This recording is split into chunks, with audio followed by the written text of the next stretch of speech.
Khamri Mo, Johar, and a very warm good afternoon to everyone. My name is Ringchan Ongolipcha, and I am from Sikkim University. With due permission of Chairperson, I would like to start my presentation, and my topic is Reflection of Nature in Lepcha Rituals.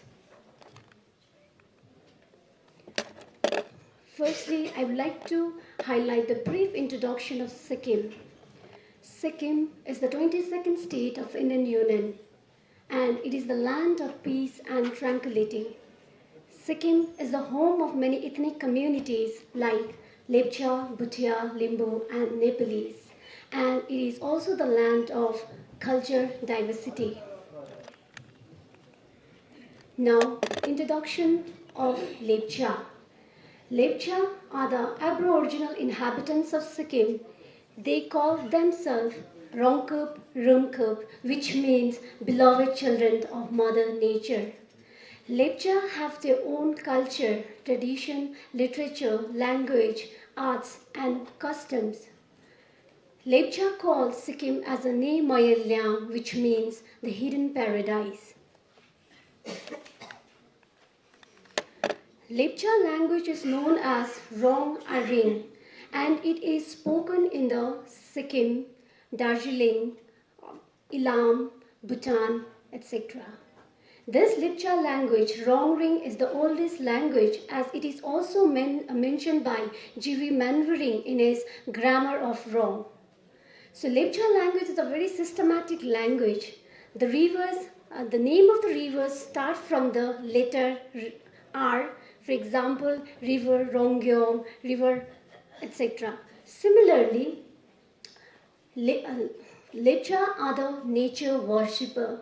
They worship mountains, hills, lakes, river, etc. And Lepcha has a very deep connection with the nature, and the connection with nature is reflected in their attires, dances, songs, language. So in every aspect of life, the nature is reflected in Lepcha way of life. For example, let's take the example of dances. The dances like Zutium Alok, we say Zutium Alok, this is a folk dance. The steps that are performed in this Zutium Alok are taken and imitated from the animal steps. So, let me go into the rituals of Lepcha. Rituals are the integral part of culture which reflects our belief. So, Lepcha perform different types of rituals from their birth to the death. So, these rituals are mainly performed by the Mun Bongthing. The Mun Bongthing means Lepcha priest and priestess. Mun can be both male and female. Bongthing is mainly male. So this presentation aims to unfold the reflection of nature in different types of Lepcha rituals that are performed by Lepchas. The first ritual that I've put here is Tongbong Fat. This is also known as naming ceremony.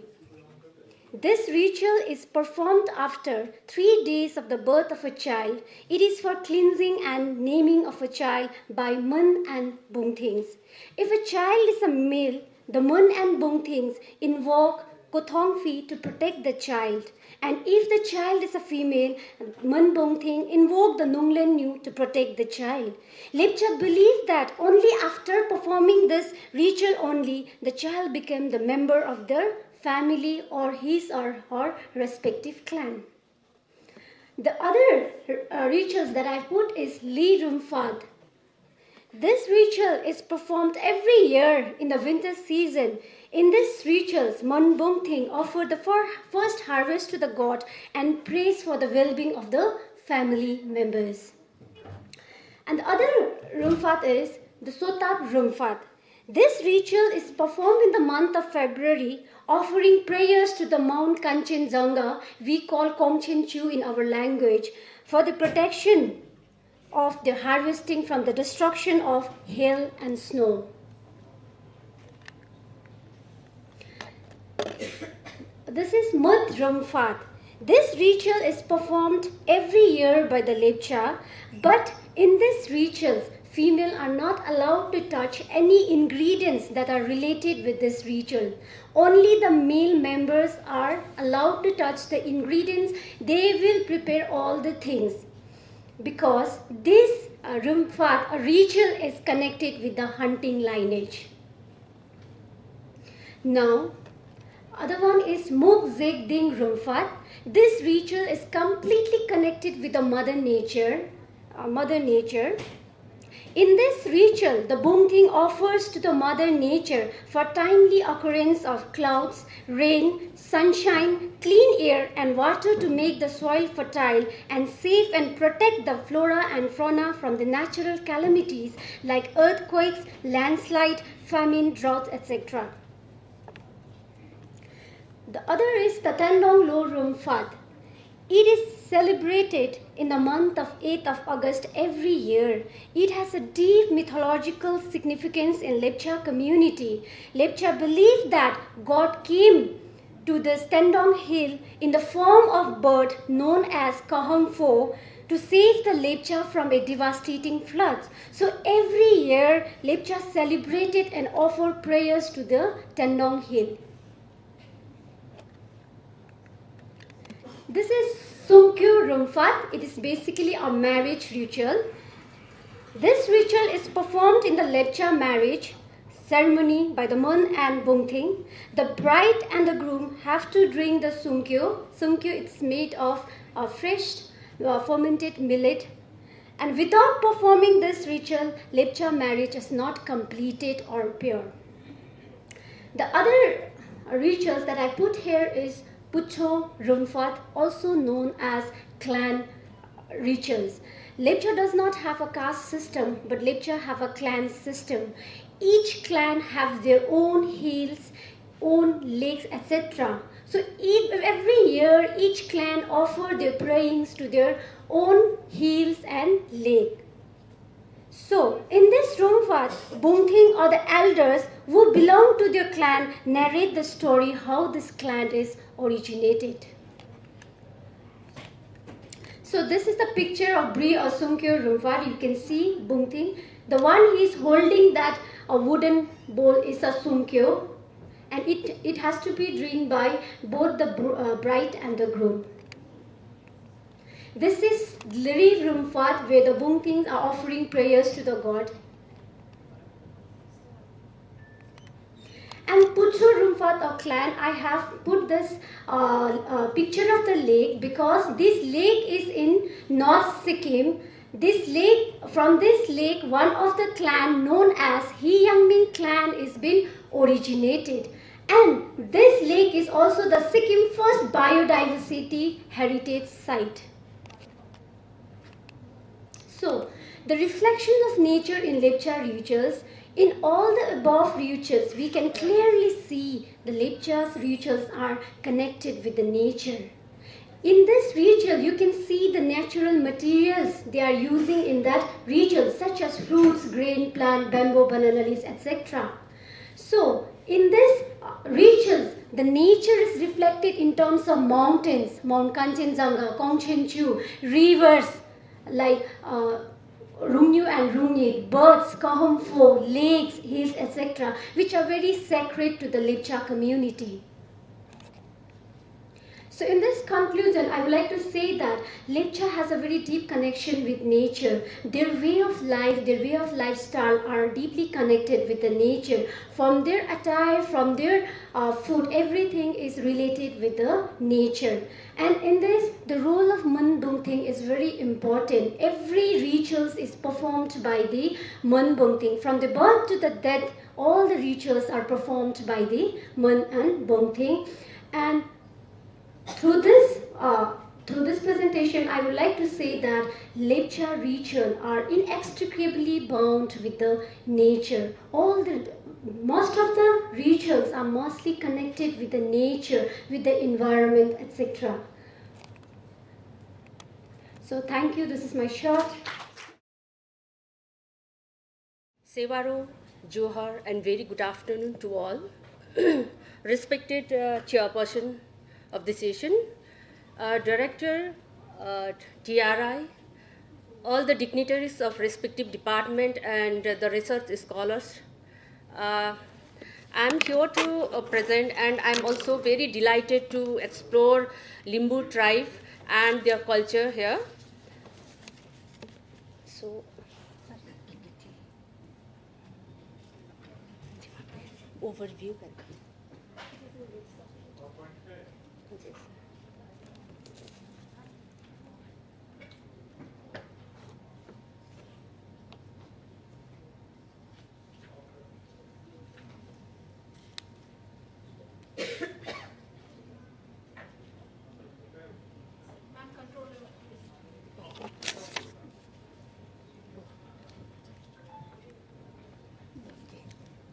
Thank you once again.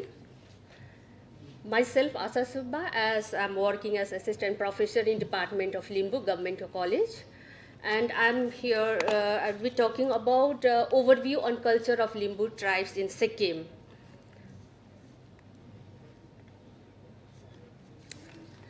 Now, if we talk about the Limbu tribes and culture in Sikkim, at first I would like to say that Limbu tribe as an indigenous group, those who are residing in the eastern hills of India, including Sikkim and West Bengal.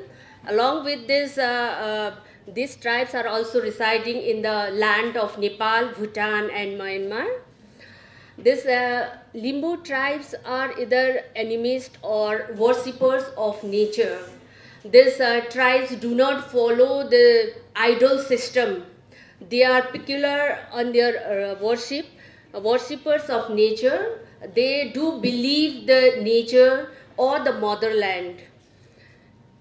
In fact, Limbu tribe possesses extensive cultural legacy that has the which we found in different aspects like dialects, customs, religions, and traditional practices such as belief and knowledge system. And this tribe has rich culture based on folklore like folk instrument, folk song, and food habits.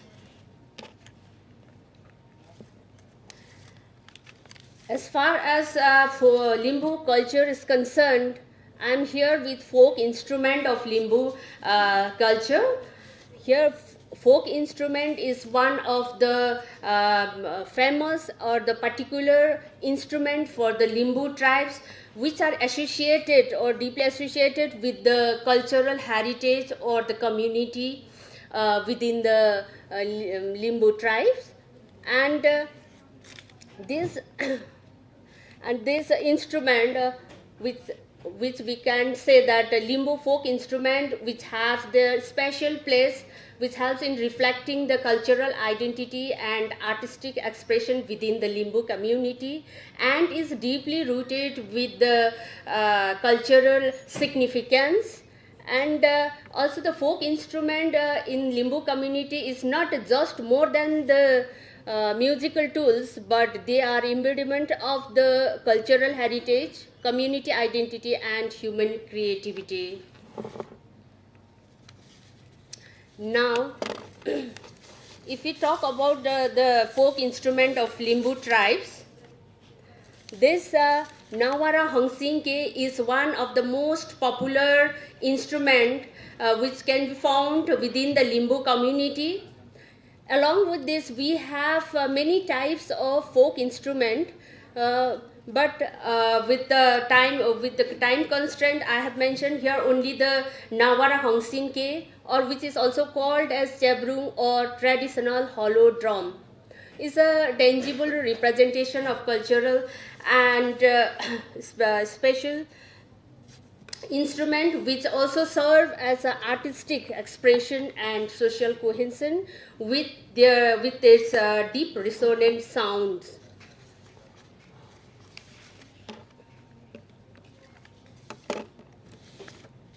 This instrument can be used in every occasions, festivals, as well as in regional purpose. And if we talk about the participant, that means who can use this particular instrument is shamans like Fedangma, Samba, Samans, and the Limbu youths can be participate with this instrument. So for samans and samans like Fedangmas, samas are used this instrument during the Funsok theme and Tongsim theme, that means during the rituals, and youths were used this instrument during the different ceremonies and festivals among the community. Now these are the essential elements, these are the essential materials that can be used while making this chaprung or ke or this traditional hollow drum. This drum, which can be made with the white teak, is a tree, and we use and making the two opening end on either side. One side, that means left side, we use ox, skin of ox, and right side we use goat skin of goat, and beaten well. How can we identify this left side with ox skin and right side with goat skin? Means this ox side, that means left side, gives the produce different sounds like flat bass sound, ro ro karke, and goat skin, that means right end, gives the clear tangible terrible sound, and with the help of stick as kechari and ponge.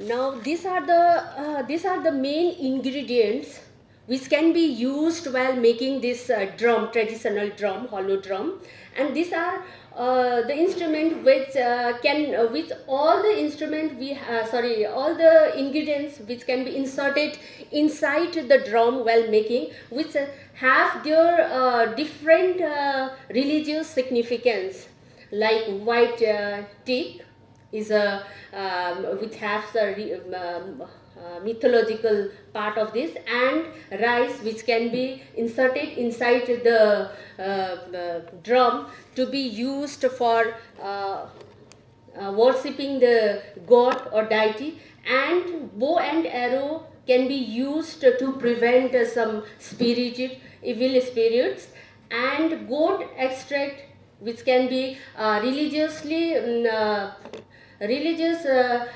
thoughts we believe is which can be used as medicine, as goat extract, stone which can be used to prevent from different evil or spirits, and coin to be used for the respect for the deities, and Bermuda grass which can be used to hold the relation between this the chaprung and the participants who can be used, and the poge beads which can be used as their to give the clear tone for the kechari.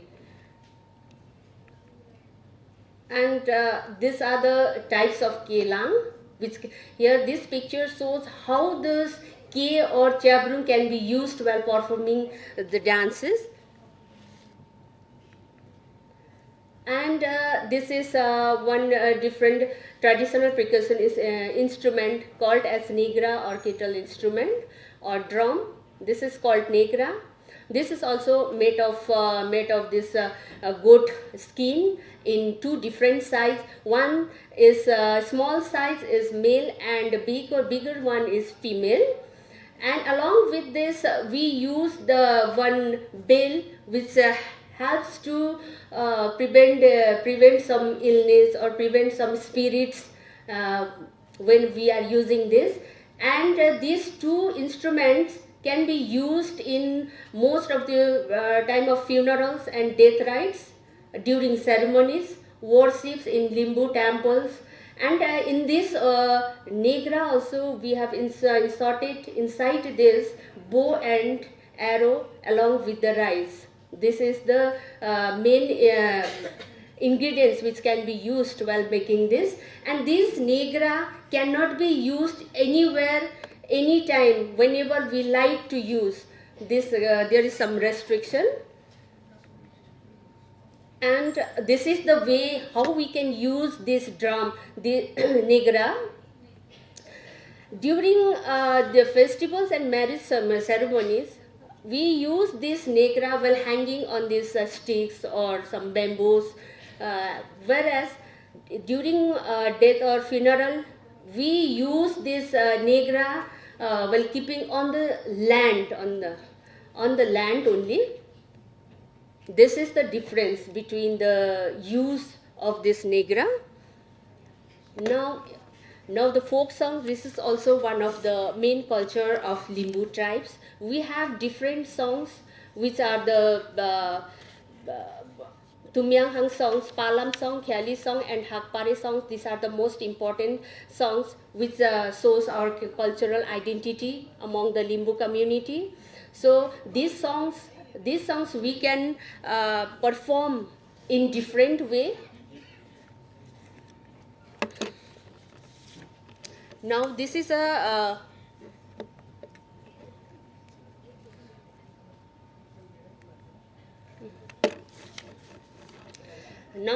Tumyanghang song, which is the oldest and exclusively Limbu oral traditional song, which is performed during ritualistic ceremonies and social gatherings. And during this song, participants, we found the elderly people, most of the elderly peoples and shamans were participated in this song. Because the elderly and shamans, they have the abundance knowledge about the originality of Limbu, regarding evolution of the how world was created, humans and nature, etc. That's why the youths were mostly do not perform this type of songs. And the Palam song, this is unintended song that is called paddy dance. In this type of song, most of the youths as well as shamans, elderly people can join and participate. And here in this type of song, most of the participants were exchange their feelings of romantic relation, relatives, origin, aspiration and depression, which reveals the true meaning of human life and the unity of people within the Limbu community. Now this is the Khyali song. In Khyali song is a type of dialogue or conversation form, and it is also called couplet poetry. This is a verse form. Almost all the folk songs were found in poetry verse, but there is some different meanings. Well, they will perform the songs, and this type of songs will performed during festivals, marriage and ceremonies.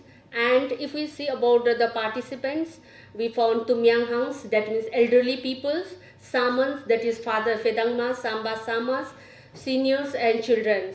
And so we call it, this song is improvised, is very attractive, informative and educational. Now this is a Hakpare song, is a very precious and powerful, which is found in verse in Limbu Mundum, which has ethics and culture on the basis of feelings, thoughts, facts and expression. And here also we found the participants are Tumyanghangs and Samans, whereas the youth cannot, mostly do not perform this type of songs.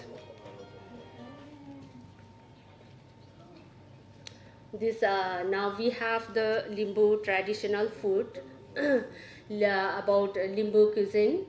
These are, we have different types of Limbu traditional food like pena manda, which is made of millet flour, popanda, dead bread of maize or the millet, kangba, wheat, barley, millet with rice, and dero made with rice, maize and flour. These are all the Limbu traditional food. Still, most of the elderly peoples in the community are still have this type of food. This type of tradition, whereas most of the children and the youths do not want to take this type of food, maybe due to the influence of urbanization and modernization. And these are the curry items like chembigik, which is made from fermented soya beans, which is very nutritious as we believe. And yangbin, which is macrolicin, which can be found in the jungle on the branch of the tree. And saryangma is made of sausage of pork. And fanok, that is a bamboo shoot, which is wherever available. And these are the beverage items which we have in the Limbu tribe still. Mangdok tea, which is made of meat, millet and wheat. Senjongwa, that is made from homemade wine. This homemade wine made through the distillation process in village areas. And thisip means a beer which can be quenched and just be filtered with the help of this net or making some bamboos craft.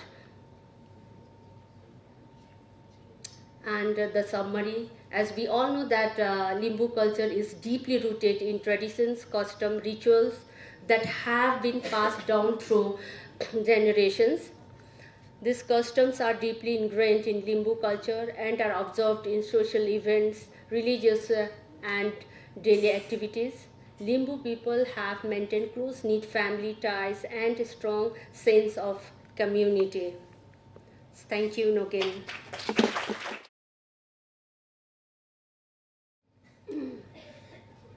अभी तक हमने दो लोगों को सुना,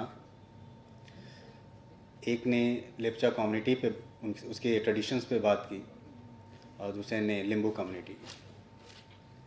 हमारे साथ एक और साथी हैं जो भुटिया कम्युनिटी पे बात करेंगे। पूरे सिक्किम में मूलतः ये 3 कम्युनिटी ही हैं, या कहा जा सकता है इसके अलावा एक कम्युनिटी और थी या अभी भी है, लेकिन उसका जिक्र कहीं बहुत कम आता है, सब जगह नहीं आता। मांगर,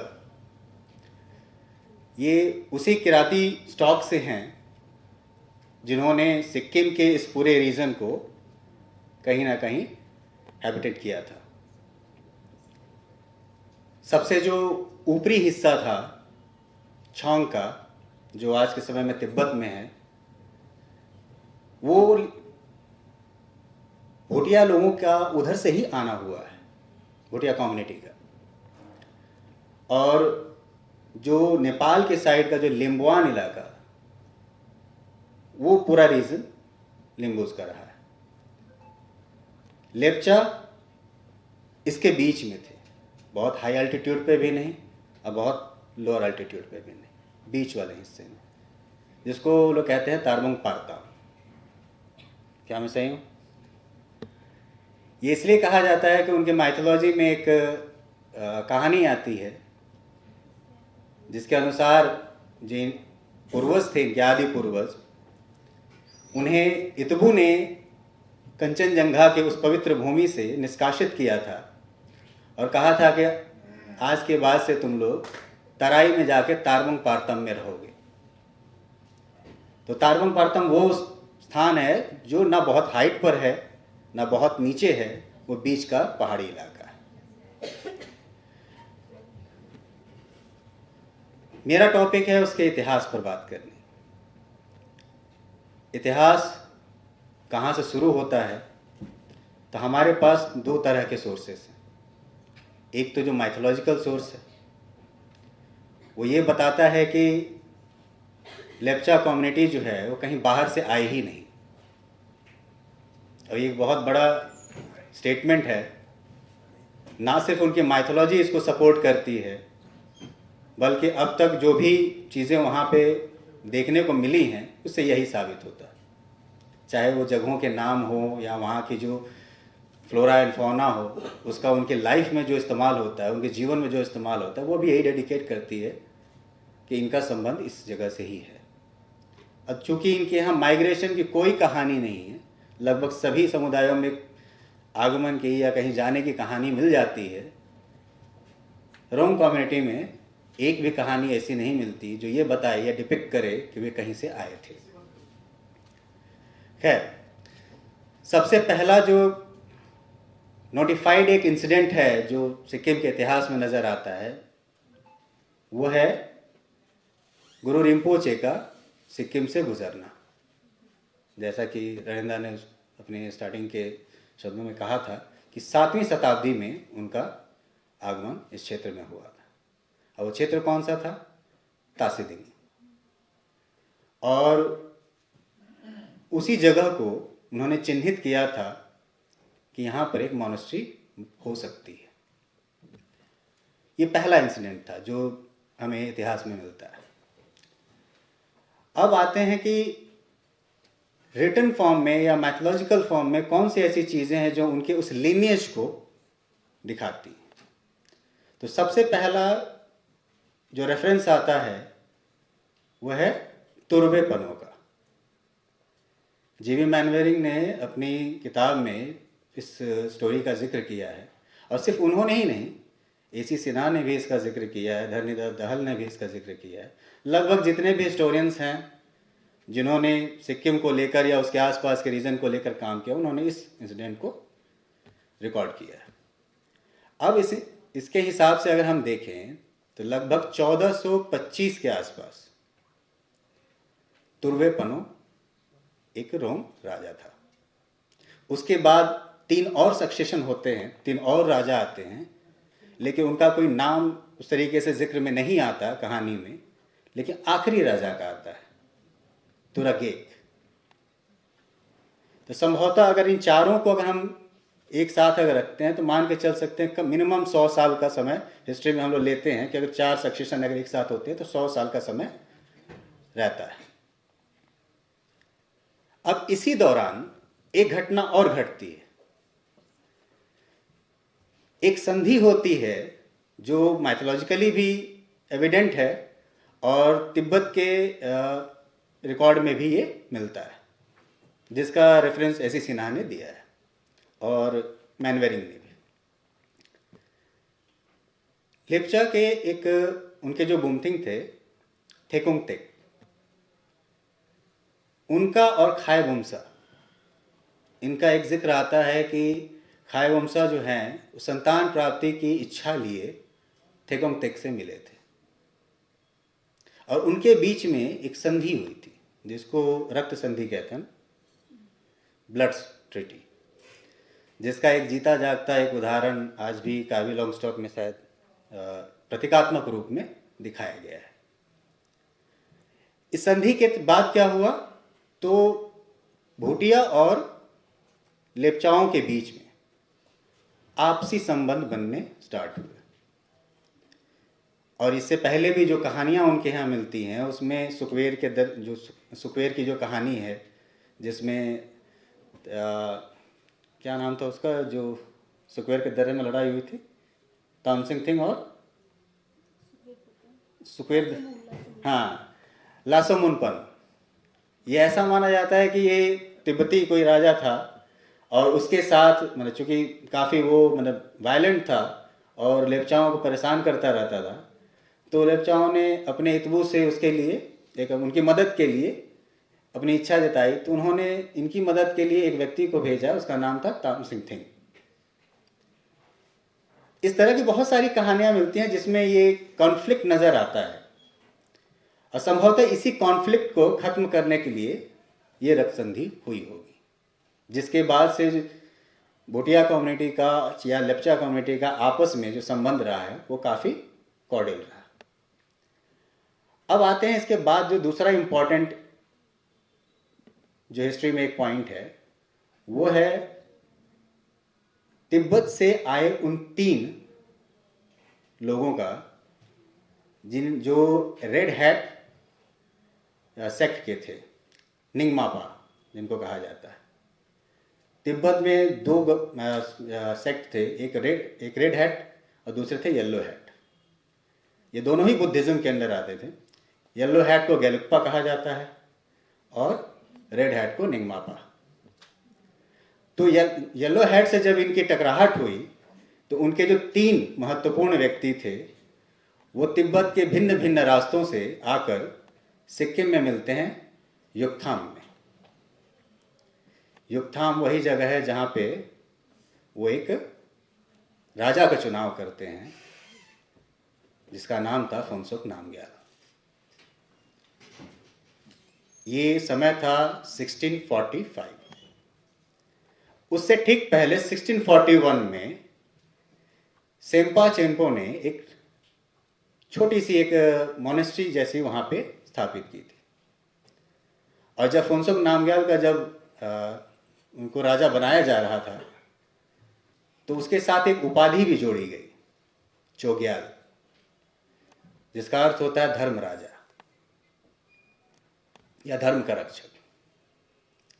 अब ये क्यों दिया गया, ये क्यों दी गई ये उपाधि, ये तो खैर वही बता सकते हैं या फिर अंदाजा सभी लगा सकते हैं अपने अपने हिसाब से।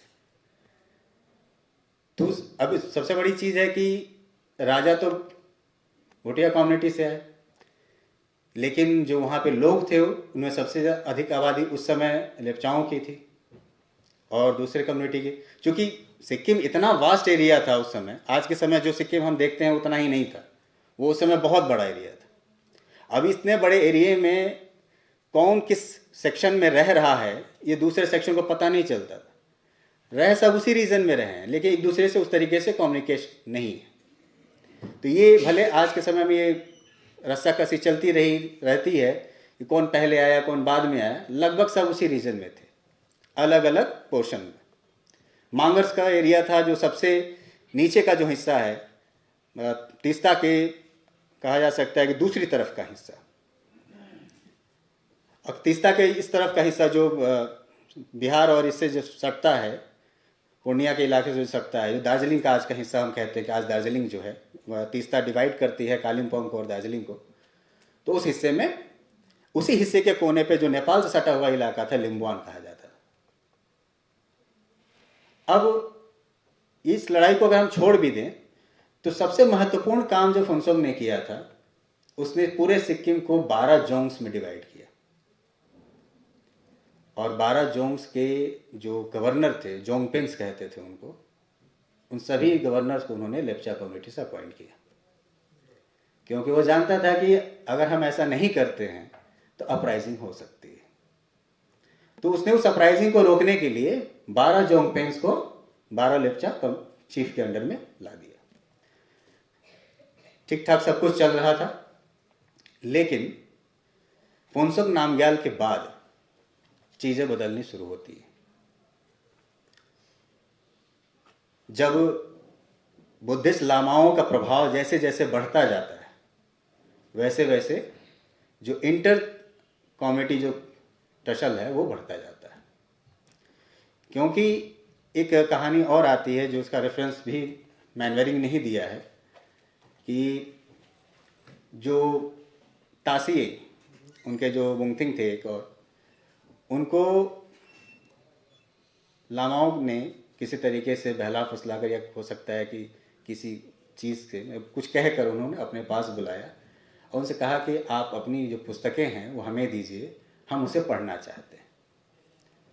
और वो करके उन्होंने उनकी सारी जो प्राचीन पुस्तकें थीं जिनमें उनका सारा लेखा जोखा रहता था, क्योंकि उनके सारे करता रहता बोंगथिंग ही थे, जो तमाम रिचुअल्स को, उनके हिस्टोरिकल एविडेंस को, सोशल एविडेंस को वो रिकॉर्ड करते थे और उन्हीं किताबों को वो अपने पास रखते थे। तो वो उन किताबों को वो मंगवाए और ऐसा कहा जाता है कि उन्होंने उन किताबों को जला दिया और बोंगथिंग को जहर दे दिया। अब इस घटना के बाद उन तमाम किताबों के अपने हिसाब से, अपनी माइथोलॉजी के हिसाब से रोंगरिंग ने फिर से नए तरीके से लिखना शुरू किया। अब ये आपसी टसल था उस समय का, जो धीरे धीरे बाद में लोगों के बीच में भी आया और एक एक करके अपराइजिंग शुरू होती है।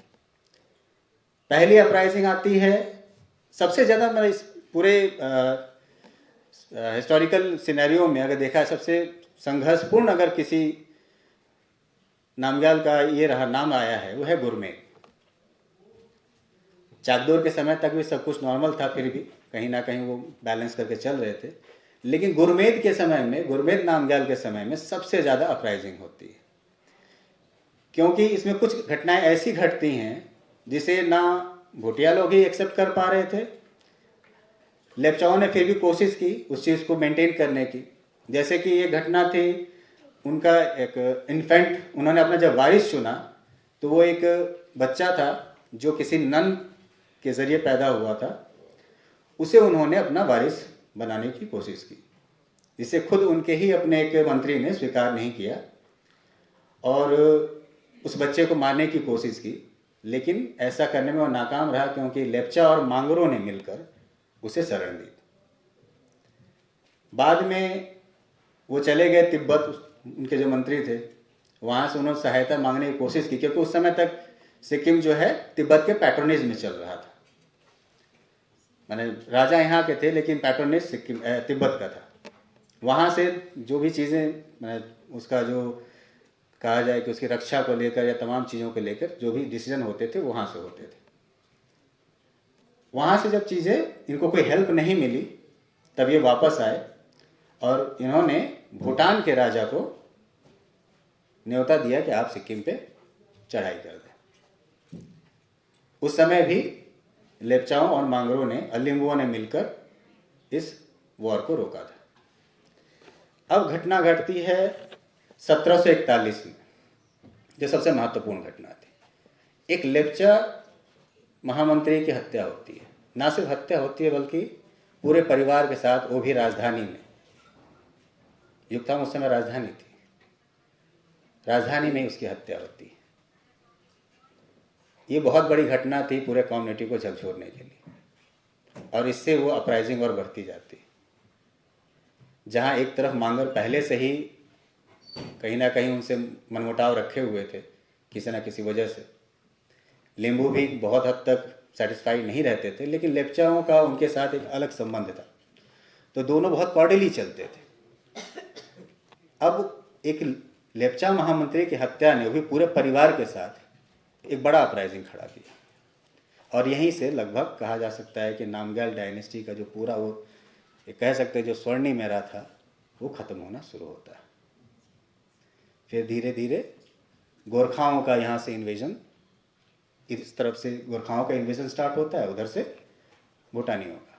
अब इन दोनों के बीच में सिक्किम जो है वो सैंडविच की तरह पिस रहा था। 1780 में गोरखाओं ने कंप्लीटली कंट्रोल गेन कर लिया था सिक्किम के उस पूरे रीजन पे जो तीस्ता के इस तरफ का था, मतलब दार्जिलिंग एरिया था। और उसी में मोरंग स्ट्रिप की बात जो सर ने की थी ना, मोरंग स्ट्रिप वही आता था जो पूर्णिया के बाद और तीस्ता के इस तरफ का था, और ये स्ट्रिप बहुत इंपॉर्टेंट था, इसीलिए गोरखाओं ने इसको अपने कंट्रोल में लिया था। उसके बाद से इस तरफ तीस्ता के दूसरी तरफ का जो हिस्सा था वो भूटानियों के कब्जे में। अब आप इसके बाद जो दूसरी इंसिडेंट आती है वह 1814 में, जब एंग्लो नेपाल वॉर चल रहा था। एंग्लो नेपाल वॉर जब खत्म होता है तो एक संधि होती है सगौली की, जिस संधि के तहत गोरखाओं से वो क्षेत्र जो उन्होंने सिक्किम से लिया था वो वापस सिक्किम के राजा को वापस कर दी जाती है, और जो हिस्सा भूटानियों के कब्जे में था वो अब भी उनके पास था। यानी कि आज के समय में जिसको हम कालिम्पोंग कहते हैं, गोरुबथान डिवीज़न जो है वो पूरा हिस्सा उनके कब्जे में था। 1817 में एक ट्रीटी और होती है तितालिया की। उस ट्रीटी के तहत मतलब कंट्रोल तो इनके पास था, नामग्यालों के पास था, लेकिन उसकी चाबी ब्रिटिशर्स के पास थी। फाइनेंस और रक्षा ये दोनों ब्रिटिशर्स के हाथ में थे। अब राजा नाम मात्र के रह गए थे। अब जैसे जैसे इनका प्रभाव बढ़ता जा रहा था, इनकी डिमांड भी बढ़ती जा रही थी ब्रिटिशर्स की।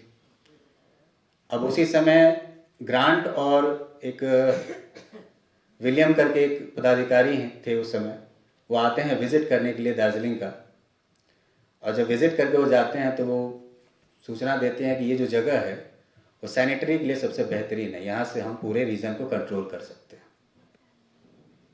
तो 1835 में deed of grant Darjeeling sign होता है, जिसे उस समय के सिक्किम के जो राजा थे उनसे बतौर गिफ्ट ले लिया जाता है और उसके बदले में उन्हें 3000 रुपये सालाना देने की बात की जाती है। जगह उन्होंने ले ली। अब उस जगह पर जब वो अपने हिसाब से जब काम कर रहे हैं तो जाहिर सी बात है उस क्षेत्र में रहने वाले जो दूसरे जो कम्युनिटी के लोग थे उनके अंदर में एक, क्या कह सकते हैं उसको, उनको बुरा लगने लगा कि भाई हमारा क्षेत्र है, हमारे क्षेत्र में आकर दूसरे लोग क्यों काम कर रहे हैं, स्पेशली जो लिम्बूज थे और जो लेप्चा कम्युनिटी के लोग। अब यही वो दौर था जिस समय एक और चीज हो रही थी जिसका बहुत बड़ा प्रभाव पड़ा आगे जाकर, वो था टी प्लांटेशन। 1848 पहला टी प्लांटेशन दार्जिलिंग में लगाया जाता है। जो उस समय गवर्नर ये वहाँ के जो कैप्टन बना के भेजे गए थे, कर्नल क्या नाम है, कैम्पबेल, उन्होंने पहला टी प्लांटेशन वहाँ स्टार्ट किया देखने के लिए कि यहाँ की मिट्टी में ये हो सकता है कि नहीं। अब उस समय जब इन्होंने ये प्लांटेशन स्टार्ट किया तो उन्हें अंदाज़ा नहीं था, लेकिन बाद में जब उसका रिजल्ट आया तो वो काफ़ी उनके लिए शॉकिंग था। अब उन्होंने इसे बड़े पैमाने पर करने की सोची, लेकिन बड़े पैमाने पर करने के लिए लोग चाहिए। लेप्चा उनके यहाँ काम करने को तैयार नहीं थे। लिम्बुओं का भी वही कंसेंट था कि हम एज ए लेबर काम नहीं करेंगे। उनके पास अपनी ज़मीनें थी, वो अपनी खेती करके खुश थे। तब इन्होंने क्या किया, इन्होंने नेपाल का बॉर्डर खोल दिया जो दार्जिलिंग से सटा हुआ है। अब धीरे धीरे इस बॉर्डर से गोरखाओं का इन्फ्लक्स स्टार्ट होता है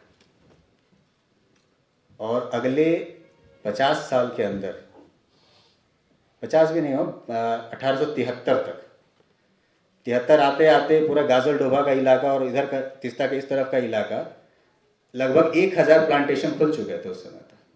मैंने 48 में पहला खुलता है और 73 तक आते आते 1000 प्लांटेशन हो जाते हैं। अब इनमें काम करने वाले लोग कौन थे? तो पहले नेपाल से आए हुए लोग थे जो इन्फ्लक्स करके आते हैं। फिर बाद में जो झारखंड से जो सटा हुआ जो इलाका है, जो पाकुड़ की तरफ का जो रास्ता है, वो रास्ता खुलता है और इधर से फिर लोग एंट्री करते हैं उस तरफ। मतलब 1865 आते आते जब एंग्लो भूटान वॉर होता है, उससे पहले ही ये पूरा इलाका जो है वो कंट्रोल में आ चुका था ब्रिटिश के। अब एंग्लो भूटान वॉर के बाद 1865 में ये जो पूरा स्टेट था इधर का, यानी अलीपुर, आज के समय जो अलीपुरद्वार, कालिम्पोंग, जलपाईगुड़ी, ये जो तीनों क्षेत्र जो है ये आ जाता है ब्रिटिशर्स के हाथ में। और उसके बाद ये लोग उस एरिया में भी प्लांटेशन की खेती करते, मैंने चाय की खेती शुरू करते हैं। 1900 तक आते आते यहाँ की डेमोग्राफी इतनी बदल जाती है कि जो यहाँ के ओरिजिनल हैबिटेंट थे खुद माइनॉरिटी में चले जाते हैं और जो बाहर से जो लोग आए थे, बाद में जो इन्फ्लक्स हुआ था वो वहाँ पे डोमिनेंट हो जाते हैं। तो ये कुल मिला के एक छोटा सा इतिहास है।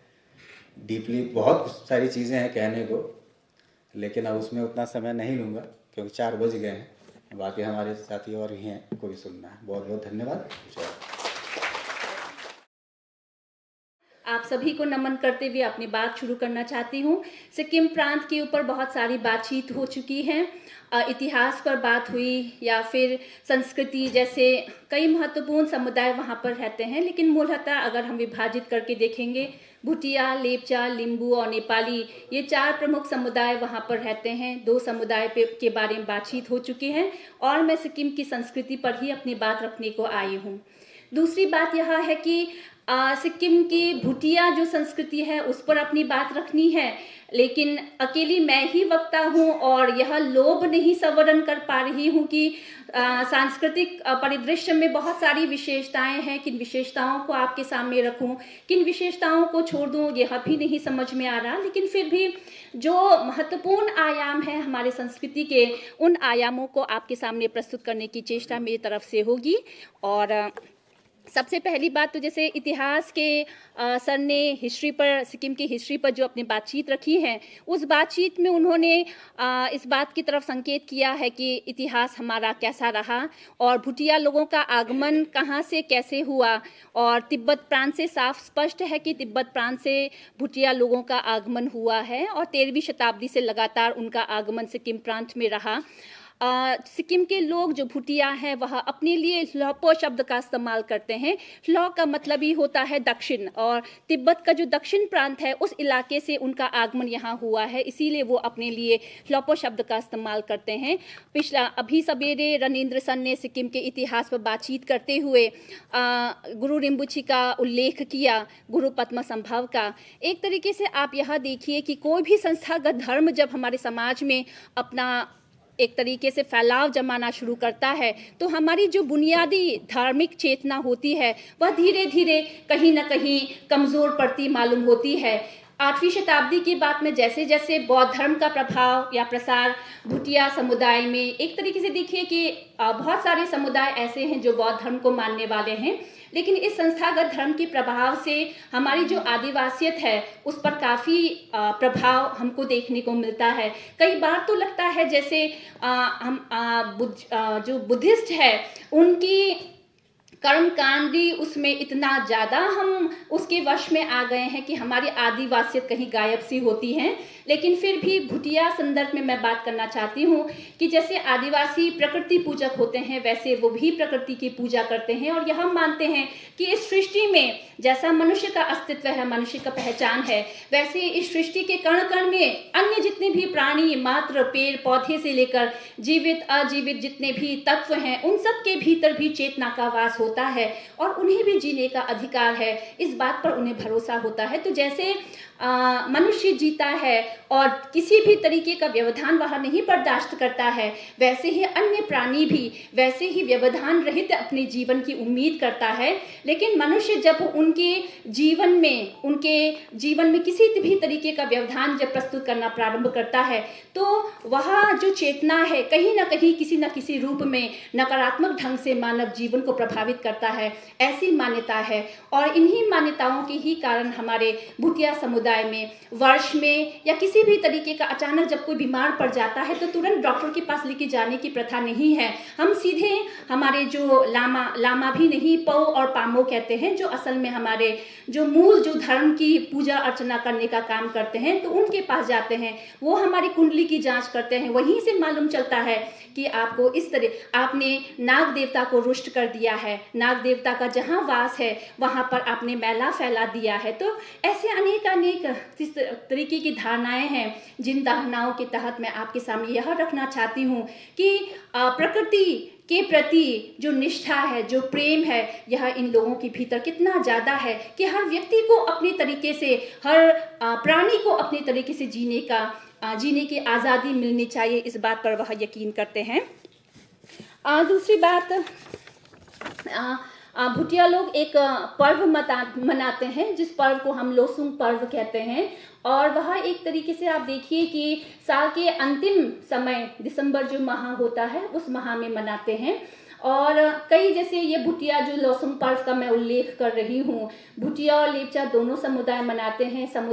लेपचा समुदाय उसको नामसुंग पर्व के नाम से जानते हैं, भूटिया लोग उसे लोसुंग पर्व से मनाते हैं। लेकिन इसमें क्या होता है कि घर में जितने भी, क्योंकि सबके सब लगभग जितने भी समुदाय हैं उनका मूलतः जो एक तरीके से आय का साधन है वह कृषि है। तो कृषि करने के बाद में जो कुछ भी अन्न है जिसकी उत्पत्ति हुई है वह सब घर के भीतर जा चुका होता है इस दिसंबर महीने तक में। तो आस्था निष्ठा ईश्वर के प्रति इतना ज़्यादा है कि हम कुछ भी नहीं ग्रहण करेंगे तब तक जब तक हम जो कुछ भी हमें मिला है उसके लिए हम ईश्वर को आशीर्वाद नहीं ईश्वर को हम नहीं चढ़ाते हैं प्रसाद रूप में। मतलब कुछ भी ग्रहण करते हैं तो प्रसाद रूप में पहले ईश्वर को अर्पित करना होता ही होता है। तो चाहे वह ईश्वर महात्मा बुद्ध हो, चाहे ईश्वर एक तरीके से साकार स्वरूप में हो या ना हो, लेकिन एक ऐसी परम सत्ता के ऊपर तो उनका भरोसा रहता ही रहता है जिसमें उनकी इतनी ज़्यादा निष्ठा है कि उन्हीं के नियामक से ही,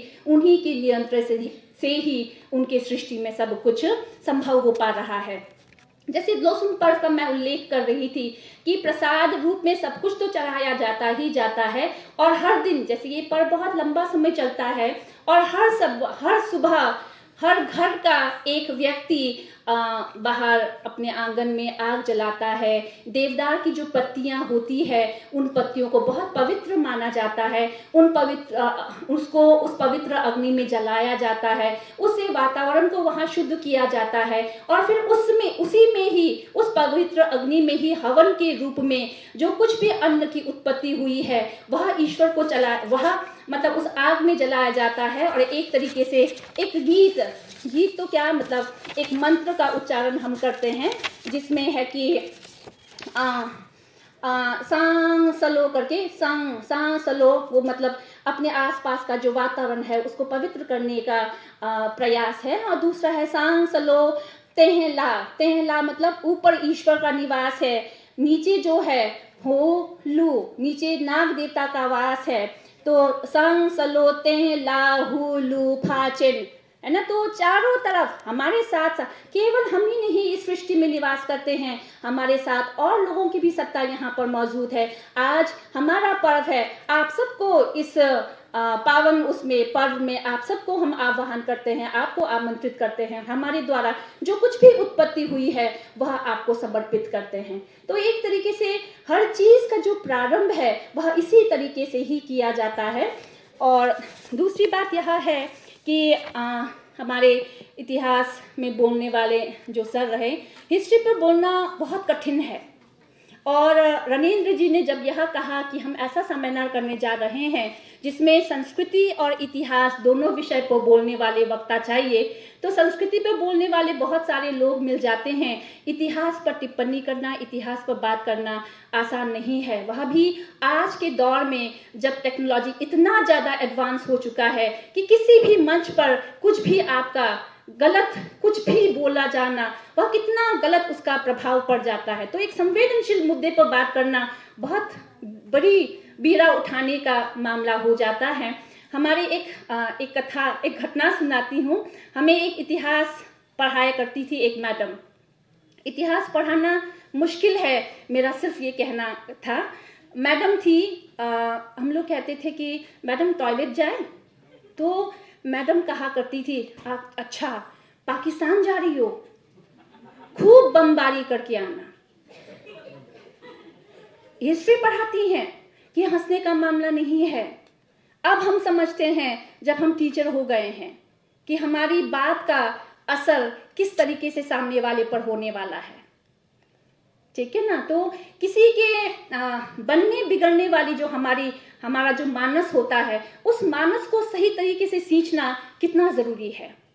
एक इतिहास की टीचर हुआ करती थी, पाकिस्तान और हिंदुस्तान का जो ये भारत विभाजन, इस पर जब बात वो करती थी, वो ना भारत की रहती थी ना वो पाकिस्तानी होती थी। एक न्यूट्रल, एक निष्पक्ष जो टीचर है, जो सही मायने में इतिहास का टीचर को होना चाहिए, वैसी वो होती थी। इसीलिए उनको सुनना, इसीलिए पाकिस्तान के कभी मुसलमानों से पाकिस्तान कहते ही एक विद्रोह का भाव, एक आतंक का भाव कभी नहीं आया।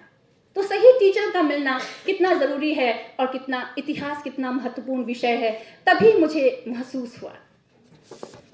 दूसरी बात, जैसे हमारे साथी रिंचन मैडम ने जन्म से लेकर मृत्यु तक का जो उन्होंने अपने लेप्चा समुदाय की विशेषताओं को हमारे सामने रेखांकित किया, कुछ ऐसी ही बातें आपके सामने कहना चाहती हूँ।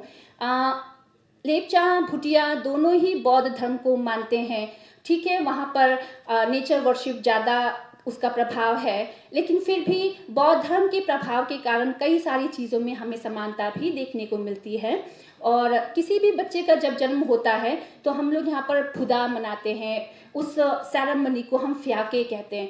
फ्या का मतलब ही होता है चिकन, और हमारे लोगों में यह धारणा है कि चिकन खाते ही आदमी बहुत जल्दी तंदुरुस्त हो जाता है।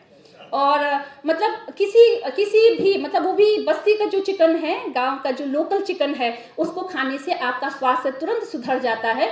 तो माँ बनना आसान नहीं है। जब बच्चा जन्मती है तो उस माँ को विशेष केयर की ज़रूरत पड़ती है। और अब आप जानते हैं कि जब लोग कृषि में काम करते हैं, स्त्रियां जिसके ऊपर काम का ज़्यादा ही बोझ रहता है, तो आदमी भी चाहता है कि हमारी स्त्री जल्दी तंदुरुस्त हो जाए, तो खूब ज़्यादा उसे चिकन का सूप खिलाया जाता है। तो एक पर्व ही मनाया जाता है फ्याके, जो उन्होंने कहा है कि बच्चे के 3 दिन, जन्म के 3 दिन के बाद होता है।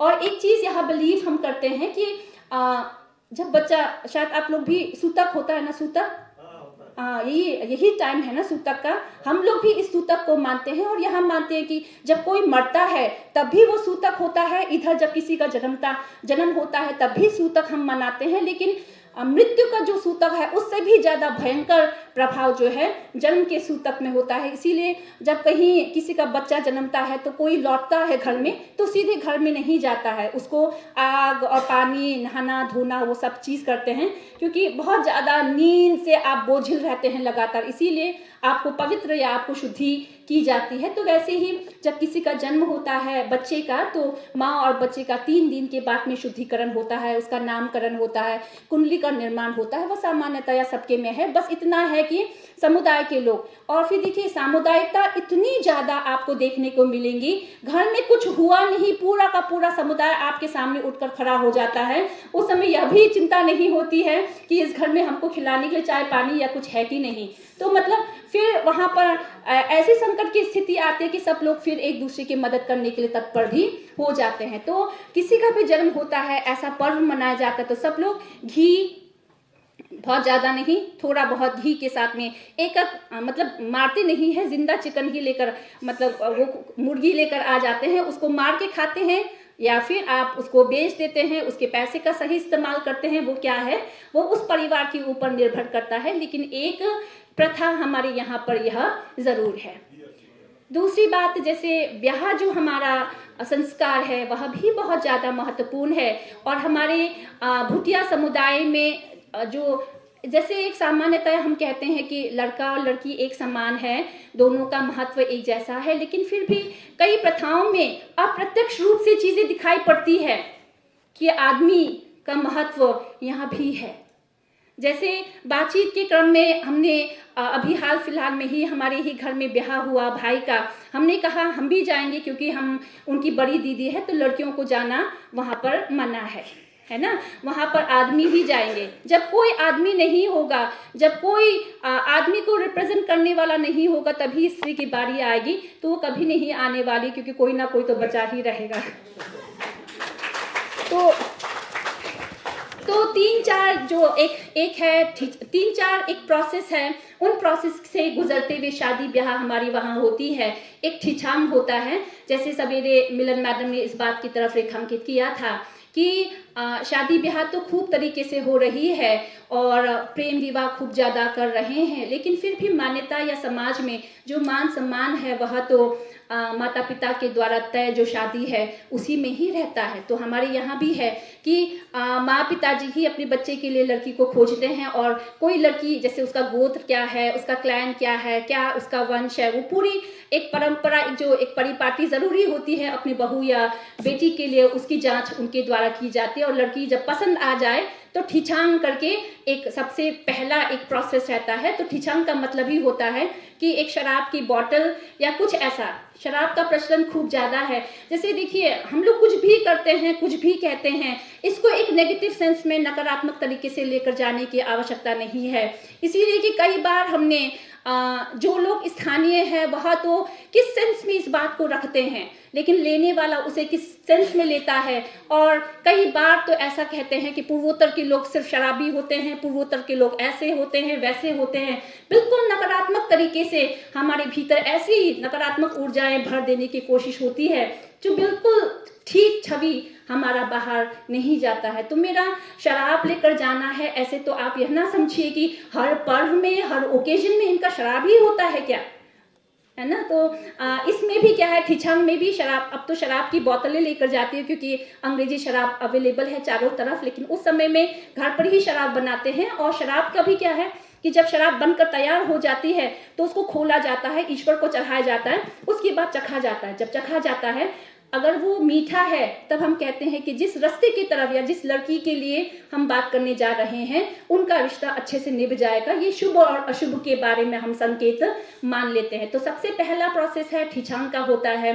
फिर वहाँ पर लड़की, वहाँ पर जो भी है, हम आपकी बेटी के लिए अपने बेटे का रिश्ता लेकर आए हैं, अपनी बात रखकर आ जाते हैं। 3 दिन बाद वहाँ से सूचना आती है, परिवार वाले लड़की से बातचीत कर लेते हैं, पसंद नापसंद इग्नोर भी हो जाता है, नो में भी आंसर आ जाता है, लेकिन ऑलमोस्ट आपका सही ही आता है कि हमारे आपके बेटे को हमारी बेटी पसंद है। फिर दूसरा प्रोसेस होता है नांगछंग का होता है। नांगछंग फिर एक लंबा प्रोसेस है जिसमें जिस लड़की के साथ में आपके बेटे का रिश्ता होने जा रहा है उसके जितने भी सारे रिश्तेदार होते हैं, उसके जितने भी करीबी रिश्तेदार होते हैं, उन सब के लिए आपको भेंट की तैयारी करनी होती है। भेंट में भी 4 चीजें होती है जिसको हम सैगो कहते हैं। और बहुत करीब का जो रिश्ता होता है उसको 4 भेंट दी जाती है। जो थोड़ा दूर का सेकंड थर्ड कजिन होता है उसको 3 भेंट दी जाती है। उसमें भी शराब भी होता है, मांस भी होगा और खदा होगा, चावल होगा, चूड़ा होगा। वो मतलब बहुत भारी भरकम तरीके से आपको लेकर जाना नहीं है। छोटा छोटा चांकू हम कहते हैं, छोटी छोटी उसमें कपड़ों का एक, उसी के भीतर में आपको भर कर लेकर जाना है, लेकिन बहुत सम्मान के साथ में आपको देना होता है। फिर नांगछंग परिवार के एक एक व्यक्ति को देना होता है। नांगछंग में फिर जैसे लड़के वालों को काफी बोझ होता है इस समय में, क्योंकि उनका बहुत ज्यादा खर्चा हो जाता है। इसीलिए लड़की की जब शादी होती है, गांव समाज में जितने भी सारे लोग होते हैं वह उस परिवार को सहयोग भी करता है। चावल ला कर देते हैं, शराब ला कर देते हैं। तो इस तरीके से देखिए, किसी पर भी बहुत ज़्यादा जब वजन बढ़ता है तो उस वजन को कम करने के लिए समाज हमेशा उठ खड़ा होता है। और अंत में येन छातुंग है। येन छातुंग में भी जैसे लड़की के घर में पहले शादी होती है इस तरीके के मंगनी ब्याह में, और लड़की के घर में भी जब शादी होती है तो मुझे पिक्चर के रूप में प्रस्तुत करना चाहिए था, लेकिन दोबारा जब आप अवसर देंगे तो शानदार पिक्चर के साथ आपके सामने आऊँगी। 3 जैसे वॉल, जैसे हम दीवार हैं, जैसे सवेरे मैडम ने कहा भी था कि बांस हमारे समाज में कितना महत्वपूर्ण है। तो उसी बांस से 3 दीवारें खड़ी होती है, 1 दीवार, 2 दीवार, 3 दीवार, और 3 के बाद फिर एक घोड़ा बनाया जाता है। और जो भी बाराती आते हैं, बाराती में भी सबकी कुंडली, लड़का और लड़की जिनकी शादी हो रही है उनकी कुंडली के मुताबिक कौन वहां जा सकता है, कौन नहीं जा सकता है, उसकी जांच होती है। मामा का जो स्थान है बहुत महत्वपूर्ण होता है, चाचा का स्थान भी बहुत महत्वपूर्ण होता है, लेकिन मामा को खूब ज़्यादा अपने समाज, अपनी संस्कृति के बारे में जानकारी होनी होती है, क्योंकि इस समय में यह दबाव रहता है कि आप नेपाली में, इंग्लिश में, किसी अन्य भाषा में नहीं, बल्कि आप अपनी ही भाषा में बातचीत करेंगे और अपने संस्कारों के बारे में चर्चा करेंगे। तो जब बाराती जाते हैं तो सबसे पहले उन 3 जो दीवार बनाए गए हैं उसको पार करना होता है। तो कई सारे सवाल वहाँ पूछे जाते हैं, और उस जो दीवार है उस दीवार में गांव की स्त्रियां खड़ी होती हैं, स्त्रियों की बड़ी भूमिका होती है। उन सब के हाथ में सिस्नो होता है। आप शायद जानते या ना जानते हो, हम लोग खाते भी हैं। एक सिस्नो है जिसको ऐसे शरीर में डालने पर वो चुभन पैदा करती है। तो जो बाराती आते हैं उनको थोड़ा थोड़ा कमर की निचला जो हिस्सा होता है उसमें उसको मारा भी जाता है। और वो मारने के पीछे क्या है कि उन दोनों से जो बच्चा होगा वह सामान्य होगा, चालाक होगा, चतुर बुद्धि वाला होगा, वरना बहुत निष्क्रिय वाला बच्चा होगा अगर वह कांटेदार झाड़ से उनको नहीं छुएंगे तो इस तरीके के प्रथा है। फिर बाराती को घोड़े पर भी बैठना होता है, तो वो पीछे, उसके पीछे एक रीज़न यही है कि जिस लड़की को आप लेने जा रहे हैं वह तो निधियों में भी अमूल्य निधि है, डायमंड है वो हमारा, और लड़की को मतलब कितना महत्वपूर्ण यह माना है कि वो उसे पाना आपके लिए आसान काम नहीं है। उसको पाने के लिए आपको बहुत ज़्यादा समस्याओं का, बहुत ज़्यादा संघर्ष करना पड़ेगा, तभी जाकर ही आप उस स्त्री को पा सकते हैं, है ना। तो लड़की का घर में एक बहुत बड़ी पूजा होती है जिसको हम यांकू पूजा कहते हैं। ये यांकू पूजा होती है लक्ष्मी की पूजा, क्योंकि स्त्री को लक्ष्मी माना गया है। कल को वह स्त्री यहाँ से विदा हो जाएगी, बेटी यहाँ से चली जाएगी, तो बेटी के साथ कहीं घर की पूरी लक्ष्मी ही ना रूठ कर चली जाए, इस बात का भय होता है। और इसीलिए यह घर जो लड़की का है वह भी आबाद रहे, उसी आबाद की चाहना से ही यांकू की पूजा होती है। और 2-3 दिन बाद में जब लड़के के घर में शादी होती है तो वहाँ भी एक अलग तरीके की पूजा है, लेकिन उस पूजा में एक विशेष तरीके का स्तूप जैसा कुछ बनाया जाता है जिसको हम कैंखोर कहते हैं। टाशी मतलब कैंखोर बोलते हैं। वो लड़के के घर से उसको लेकर अपने घर में रखती है, और यह मान लिया जाता है कि जो लक्ष्मी है आपके घर में वो आपके वहाँ ही है, वहाँ कुछ और है ना। तो इस तरीके से शादी ब्याह का एक संस्कार है। और दूसरी बात, जैसे जीवन के ही परिप्रेक्ष्य में हम बात कर रहे हैं, मृत्यु संस्कार भी बहुत ज़्यादा महत्वपूर्ण यहाँ माना जाता, मतलब किया जाता है। उसके बहुत सारे संस्कार हैं। आप यहाँ मानिए कि कई लोग तो ऐसे हैं कि किसी की मौत के बाद 39 दिनों तक डेड बॉडी को घर पर ही रख देते हैं, और एक अलग उनकी प्रक्रिया है उसको जैसी भी है बर्बाद होने से बचाए रखने के लिए। लेकिन इतना है कि खूब ज़्यादा तामझाम कर्मकांड, इसीलिए कई लोग मानते हैं कि किसी की मौत होने पर या एक तरह से मृत्यु क्रिया जो है बहुत ज़्यादा महंगा बौद्धों में है या भुटिया लोगों में है, और इसीलिए कई लोग इस धर्म को छोड़कर भी जाने की चेष्टा करते हुए नजर आ जाते हैं। और इसमें भी कि जब किसी की मौत होती है तो सबसे पहले ख्वा किया जाता है। ख्वा का मतलब ही होता है कि हमारे आपके जो बड़े धर्म गुरु है उनको आमंत्रित किया जाता है, उनके द्वारा आपको यहाँ सर के बिल्कुल जो जहाँ पर आपकी चुटिया होती है वहाँ कुछ मंत्रों का जाप होता है। और माना जाता है कि क्योंकि ख्वा भी हर कोई नहीं करता है, जो लामा अगर उसकी आत्मा और वह मृतक शरीर की जो आत्मा है अगर तालमेल बिठा पाया तो जब वो ख्वा करता है तो माना जाता है कि हल्के से स्पर्श पर भी उसका यह जो चुटिया वाला भाग से बाल निकल आता है।